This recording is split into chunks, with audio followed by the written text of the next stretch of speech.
السلام عليكم ورحمة الله وبركاته. بسم الله الرحمن الرحيم. الحمد لله رب العالمين، نحمده ونسبحه ونقدسه على آلائه ونعمائه، ونشهد أن لا إله إلا الله وحده لا شريك له، إلها واحدا أحدا فردا صمدا حيا قيوما، نؤمن له بالربوبية ونقر له بالعبودية، من يهد الله فهو المهتدي ومن يضلل فلن تجد له وليا مرشدا، ونشهد أن سيدنا محمدا عبده ورسوله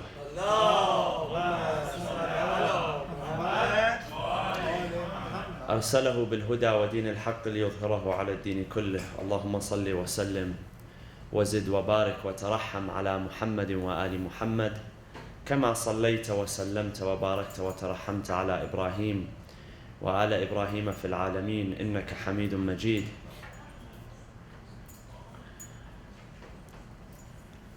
أعوذ بالله من الشيطان الرجيم. بسم الله الرحمن الرحيم. ربنا وابعث فيهم رسولا منهم يتلو عليهم آياتك ويعلمهم الكتاب والحكمة ويزكيهم إنك أنت العزيز الحكيم. صدق الله العلي العظيم. وصلوا على محمد وآل محمد.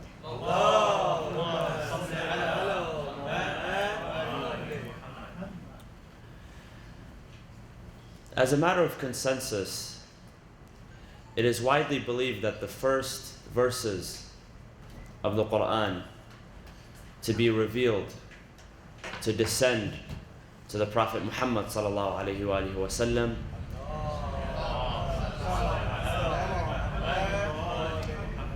were the first verses of Surah Al-Alaq, chapter 96.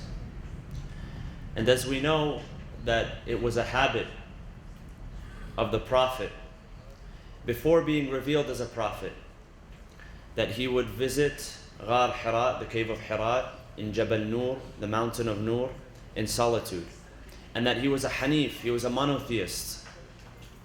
And so it was at that time that some of the inward signs of prophethood were revealed. And it was during one of these occasions where Jibreel descended to the Prophet and he revealed the first verses of chapter 96. Iqra bismi rabbika alladhi khalaq al-insana min alaq. Read in the name of your Lord, the one who has created you, the one who has created man from alaq. Alaq is a blood clot. Man's origin, when he begins, he is conceived and develops into a blood clot, and from there gradually develops into a fetus, a child.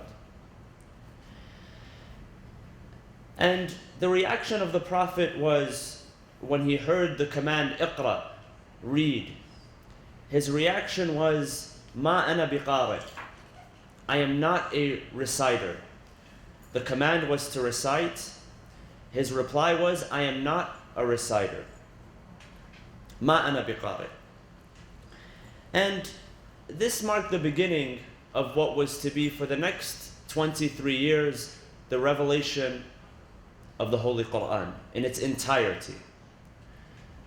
And what is meant by that is that when the Prophet passed away, there was absolutely no revelation of the Quran which was revealed after that. This does not mean that Jibreel did not descend, but rather that the revelation which was to be put into the Quran had completely ended by the time that the Prophet has passed away. No new revelation had been revealed to be put into the Quran. And for the next 23 years, the Prophet, in different occasions, received the revelation of the Quran. And he received it in different ways. And what we know of the description of the physical state of the Prophet when he received the revelation is something which can be described but not fully comprehended. And even in the narrations, which I will mention, which describe the physical state of the Prophet, it is as if the Prophet was in a state which could not fully be explained. It could not fully be comprehended. And that's why we rely on the narrations of the Prophet himself and of his trustworthy companions. Some things are to be believed based on the truthfulness and the veracity of the person who is narrating the report and nothing else. And that is the case with the Prophet receiving the revelation. Because when the Prophet received the revelation in the beginning, he was on his own. He was by himself. There was nobody to witness the Prophet in the beginning when the first few verses were revealed to him. Then there were other times when the verses were revealed to him that the companions and the family members of the Prophet were there to witness and to describe what took place when he received the revelation. So, for instance, from the reports which describe what the Prophet would feel upon receiving the revelation is the following. The Prophet was asked one time, "O Messenger of Allah, how does the revelation come to you? How do you receive the revelation?" And the Prophet said the following. He said, "Sometimes it comes like the ringing of a bell. It is as if a bell is ringing in his ear. Sometimes it comes like the ringing of the bell." And he says, "And that is the hardest upon me." That is when physically it is burdening. He feels the physical tension and the burden. He says, "That is the hardest on me. Then it leaves me and I retain what is said." So he hears the ringing of a bell and then it leaves, but what is said out of the revelation, he remembers completely. "And sometimes the angel approaches me in human form and speaks to me. And when he leaves, I retain what he has said." So there are different forms of revelation. One sounds, according to the Prophet himself, one sounds like the ringing of a bell, and when it stops, he retains what is said. One comes in the form of an angel, and it is known that when Jibreel used to come to the Prophet to reveal some of the new verses of the Quran, he would come in the form of a gentleman by the name of Dihya al-Kalbi. And when he would enter upon the Prophet had informed his companions that if this man enters into my space, then let us be, leave us alone. For he is revealing to me some of the new verses of the Quran. And then the Prophet, after these encounters, would relay what was left to him and what he would retain to the scribes, and the scribes would record the Quran. Another narration which describes the Prophet in this state says that one day it was extremely cold. The temperature, and for those of you who have been to both Mecca and Medina, the temperatures can get very cold, especially in Medina. It's a desert-like climate. And so in the winter it can become very cold. So the narration says that it was very, very cold. But the Prophet was receiving revelation and he began to sweat. His brow was full of sweat. He began to perspire because of the intensity of receiving the revelation. Another one is interesting. It says the following. It says that one day, one of the companions of the Prophet, he says that I was sitting by the Prophet and some of the verses were revealed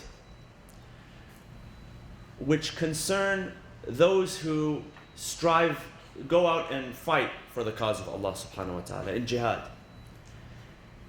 Now the verses which usually speak of jihad, the physical jihad, to go out and fight in battle, almost all of them place an exemption on the disadvantaged or the weak or people who, because of physical limitations, because of frailty, they cannot participate in battle.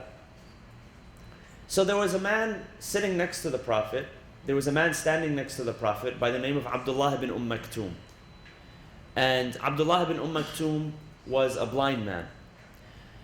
And when the verses were revealed, which speak about the struggle and going out, pushing forth and fighting for battle, Abdullah ibn Maktoum, the blind man, he turned to the Prophet and he said, what about the disadvantaged? What about the ones who cannot go out and fight because of physical limitations?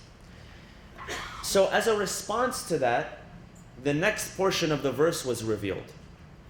So one portion of the verse was revealed. There was an objection or a question. Because of that objection or question, and this happens many times in the Quran as well, the Prophet reveals a verse, people come to him and they object, or they inquire more, not necessarily object, but they are inquiring more, or the meaning of the verse, or where the verse specifically applies. Another revelation comes to the Prophet immediately thereafter, describing in specific what the previous verse is alluding to. So Abdullah ibn Maktoum, a blind man, said, what about us? What about the ones who are disadvantaged? A next portion of the verse was revealed, which says that those who are at a disadvantage physically, they are exempt.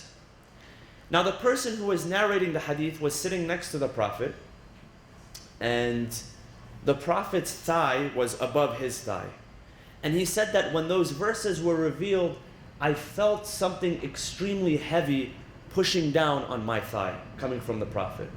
So it's as if as he was receiving the revelation, physically, there was also a heavy implication on the body of the Prophet. So, and he describes the hadith, he says, I felt it was so heavy on my thigh that my thigh was going to break. So out of these reports, we understand that there was a physical effect to the Prophet receiving the revelation, that which simply cannot be described because it's a supernatural experience that the Prophet was experiencing. Now, this tells us that the Prophet, it was not under his control when the revelation would appear, or in what form the revelation would appear, or even what the words were. And there are different examples of where the Prophet is taken by surprise by a verse. Or he receives the verse, for instance, when he is in prostration. One narration says that the Prophet was prostrating in prayer, and he was leading the congregational prayer. And his prostration, his sujood, was prolonged, more than usual, more than the ordinary. And so after the prayer was finished, the Prophet, the companions turned to him, and the Prophet had said that it was because the revelation was being received. So the Prophet did not receive the revelation, at a specific time where he would sit and wait for the revelation to come, or he knew that he was going to be at Ghar Hira and that's when the revelation would appear. No, the revelation would appear sometimes during battle. It would appear sometimes when he was with his companions, and sometimes when he was on his own, sometimes during journey, sometimes in different states, sometimes when he was with his wives, sometimes when he was with his family members. So they were at different times, and that tells us that the Prophet was not in control of the revelation. The only being or entity that was in control of the revelation was Allah subhanahu wa ta'ala. And there are a few examples of this. One example is when the Prophet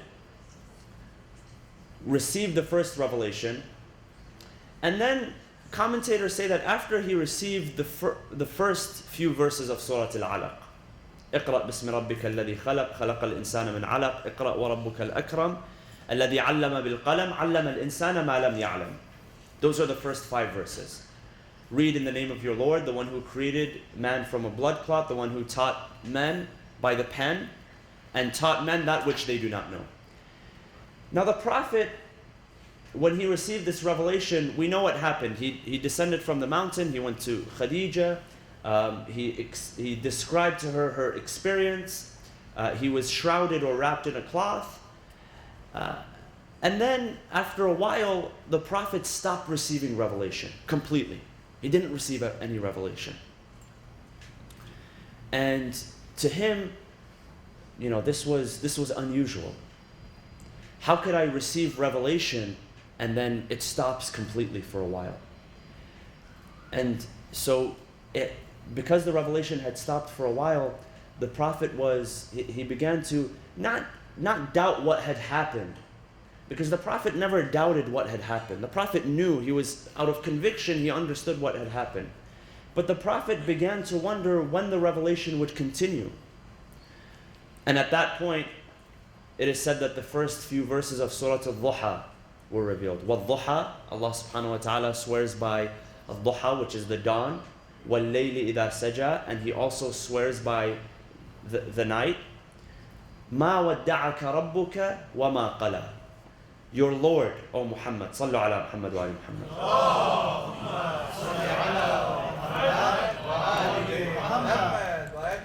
He says, your Lord never left you. مَا وَدَّعَكَ رَبُّكَ وَمَا قَلَى. He never left you. Your Lord never abandoned you.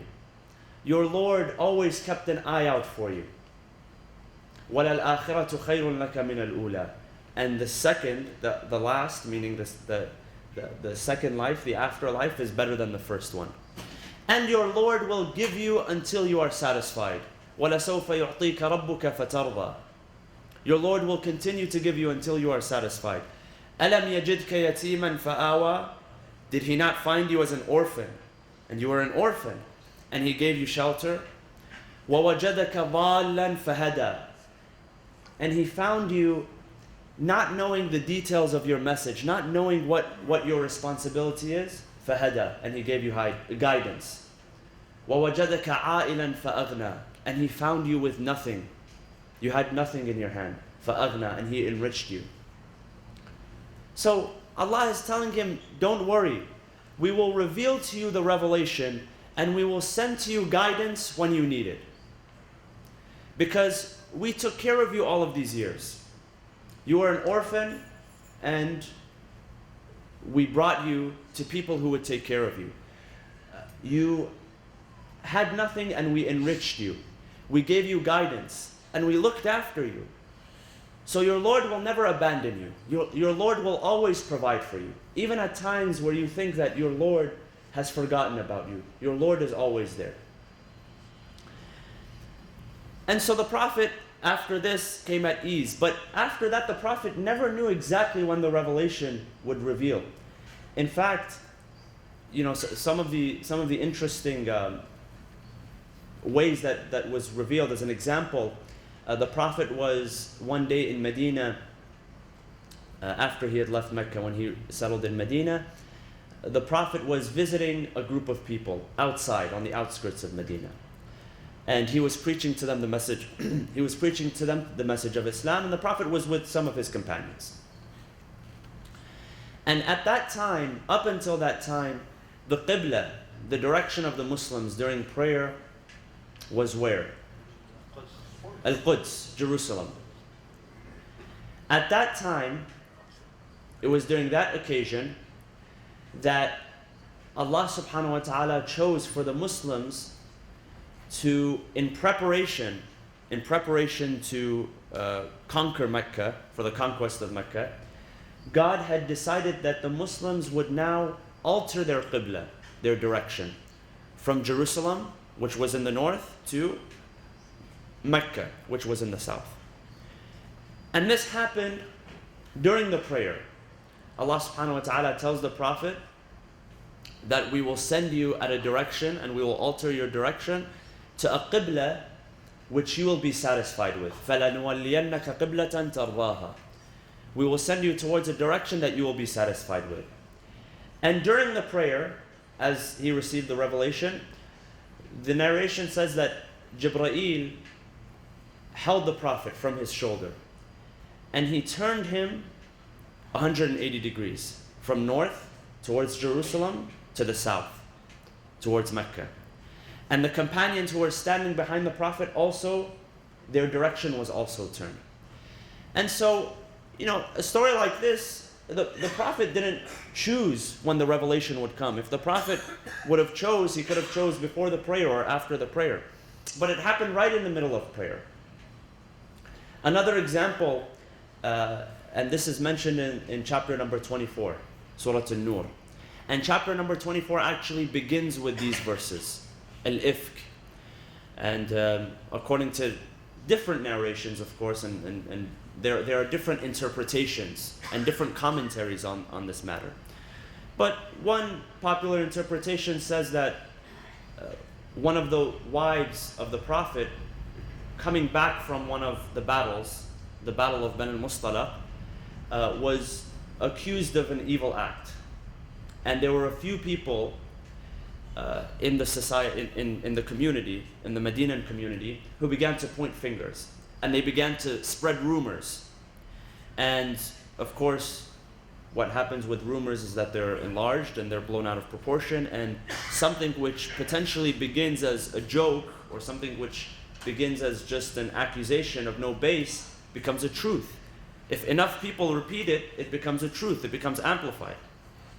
So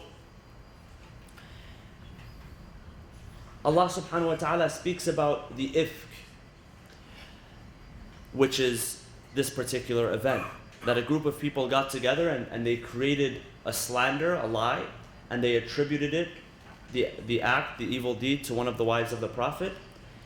And the Prophet at that moment found himself in a very tough situation, because there is no revelation on the matter. And people are saying things, and the Prophet is stuck. What does he do? Does he divorce his wife because of what people are saying? Or does he keep his wife and bear the shame of what people are talking? Because the Prophet, like any other individual, he gets affected by these things. He's a man of emotion, and it's not like he was built bulletproof from everything. He's a man like us, and he feels emotion, and he's susceptible to those things. So the Prophet thought to himself. And Amir al-Mu'mineen, it is said at that time he came to the Prophet, because there was no revelation and there was no clarity on the matter, that he came to him and he said, Ya Rasulullah, if you let her go, then God will bring others. There will be other opportunities for you to remarry. And this continued for about a few weeks until Allah subhanahu wa ta'ala revealed the verses of innocence in chapter number 24. And this became a revelation. So the point is that the Prophet had no control over the revelation. It wasn't like the people created the rumors and then the Prophet said, okay, now is time for a revelation. I know that she is innocent, or I need to know that she is innocent, and now there has to be a revelation checking in right about now. It wasn't in his hands. It would come at a time which was necessary. It would come at a time where Allah subhanahu wa ta'ala had decided, and none of us, not even the Prophet, can get inside the mind of God to determine when the revelation should arrive and when it should not arrive. The Prophet not only received the revelation, but the Prophet, his job was to teach the revelation.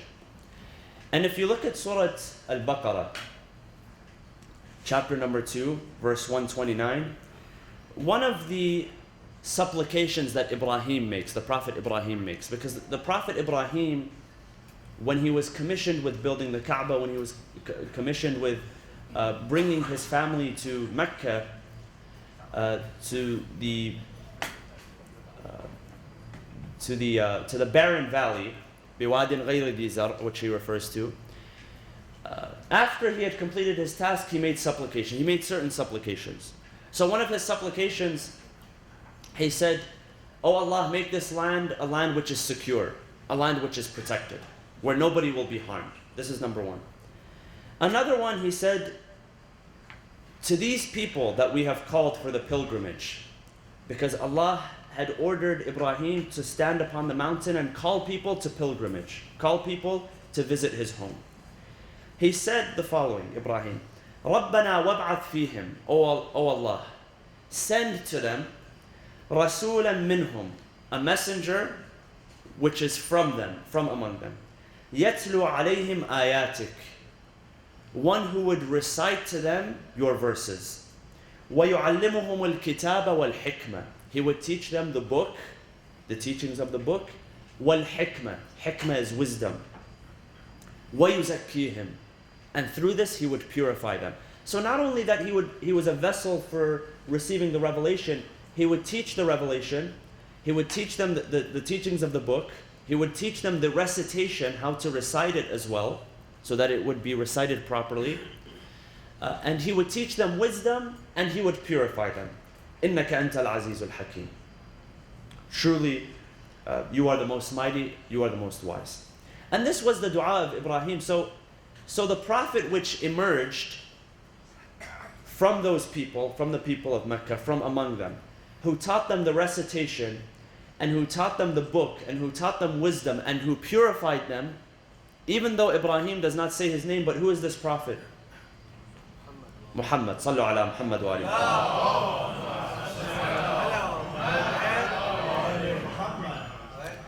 So the Prophet taught them the recitation, and the Prophet encouraged them to teach one another. And the Prophet encouraged literacy. In fact, it is said that when the Muslims fought against the non-Muslims in the Battle of Badr, the first battle, and the Muslims were victorious in that battle, and they had taken many prisoners of war, one of the things that the Prophet did to the prisoners of war from Mecca, he told them that to earn your freedom, each one of you shall teach 10 Muslims who do not know how to read and write, teach them literacy, teach them how to read and write, and you have purchased your freedom. And this is how many of them earned their freedom, by teaching the Muslims how to read and write. So the Prophet encouraged literacy, and the Prophet encouraged the teaching of the Quran. The Prophet even sent people out to different places, to Najran, to Yemen, to different areas, in order to teach people the recitation of the Quran, because he understood the importance of the recitation of the Quran. What is interesting is the narrations that we have in the Tanzil, in the revelation of the Quran. So people ask the question, what does it mean when Allah subhanahu wa ta'ala says, إِنَّا أَنزَلْنَاهُ فِي لَيْلَةِ الْقَدْرِ, that we have revealed it in Laylatul Qadr, during the night of Qadr? Well, wasn't the Quran revealed over a period of 23 years? How is it that it was revealed in one night? Is it one night, or is it 23 years, or what's the solution? There are a few narrations which answer this question. One of them, and this is narrated, of course, from the Prophet's daughter, Fatima al-Zahra alayhi salam.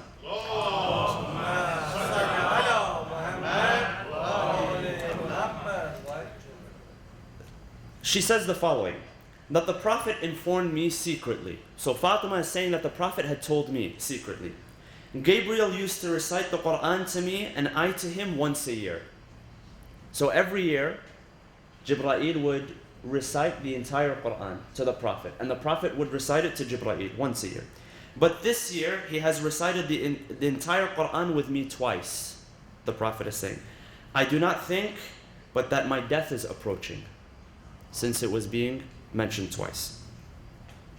Another report, and this is by Abdullah ibn Abbas, he says that the Prophet would meet with Jibreel every night during the month of Ramadan till the end of the month, each reciting the Quran to one another.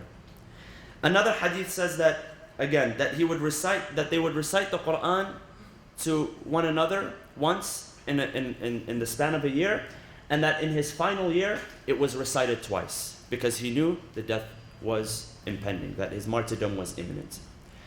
And so other interpretations say that the Quran was revealed to the lowest heaven, the 7 heavens that Allah subhanahu wa ta'ala speaks about, the lowest heaven on Laylatul Qadr, that the entire Quran was revealed to the lowest heaven, and then whenever the occasion would arise during those 23 years, the verses were revealed. And so this was a way for the memory of Rasulullah sallallahu alaihi wasallam to be refreshed on a daily basis, or on a monthly basis, or on a yearly basis. That the Quran itself was entirely revealed, and then it was revealed again, and it was recited again on a yearly basis to the Prophet. And so because of that, the Prophet had been a memorizer of the Quran, even though he had scribes writing for him. I'll end with the following hadith, and that is a hadith from the Prophet Muhammad sallallahu alaihi wasallam, in which he says, teach your children 3 things which are valuable. One is the love teach them the love of the Prophet, number one. Number two, teach them the love of the family of the Prophet. And number three, teach them the love of the Quran. So these are three things. One is love of the Prophet. One is love of the family of the Prophet. And one is the love of the Quran and reciting the Quran. We ask Allah subhanahu wa ta'ala to allow us to be among those who love His Prophet, His Ahlul Bayt, and love the recitation of the Quran. Bismillah ar-Rahman ar-Rahim. وَالْعَصْرِ إِنَّ الْإِنسَانَ لَفِي خُسْرٍ إِلَّا الَّذِينَ آمَنُوا وَعَمِلُوا الصَّالِحَاتِ وَتَوَاصَوْا بِالْحَقِّ وَتَوَاصَوْا بِالصَّبْرِ وصلوا على محمد وآل محمد. اللهم صل على محمد وآل محمد. اللهم صل على محمد وآل محمد. اللهم صل على محمد وآل. بسم الله الرحمن الرحيم. الحمد لله رب العالمين. نحمده ونسبحه ونقدسه على آلائه ونعمائه. ونشهد أن لا إله إلا الله وحده لا شريك له. ونشهد أن سيدنا محمدا عبده ورسوله. اللهم صل وسلم وزد وبارك وترحم على محمد وآل محمد كما صليت وسلمت وباركت وترحمت على إبراهيم وآل إبراهيم في العالمين إنك حميد مجيد. وصل اللهم وسلم على أوصيائه وخلفائه وعترته وأهل بيته علي أمير المؤمنين وقائد الغر المحجلين، وعلى البضعة الطاهرة فاطمة الزهراء سيدة نساء العالمين، وعلى سبط نبي الرحمة وسيد شباب أهل الجنة الحسن والحسين، وعلى علي بن الحسين ومحمد بن علي وجعفر بن محمد وموسى بن جعفر وعلي بن موسى ومحمد بن علي وعلي بن محمد والحسن بن علي والخلف الهادي المهدي، عجل الله تعالى فرجه وسهل مخرجه وجعلنا من أنصاره وأعوانه. عباد الله، أوصيكم ونفسي بتقوى الله عز وجل.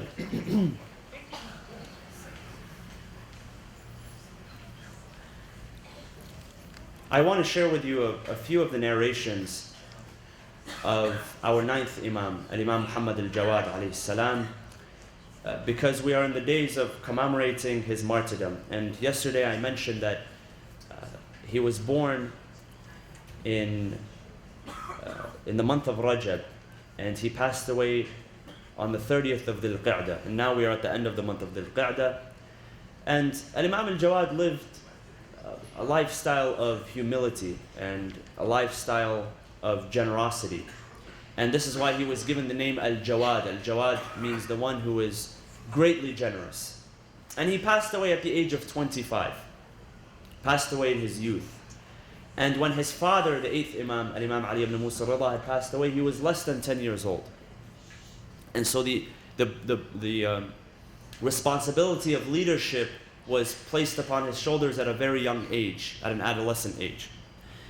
And although he was young and he passed away young, he lived a life of wisdom. He lived a life of knowledge. He lived a life of generosity, a life of greatness.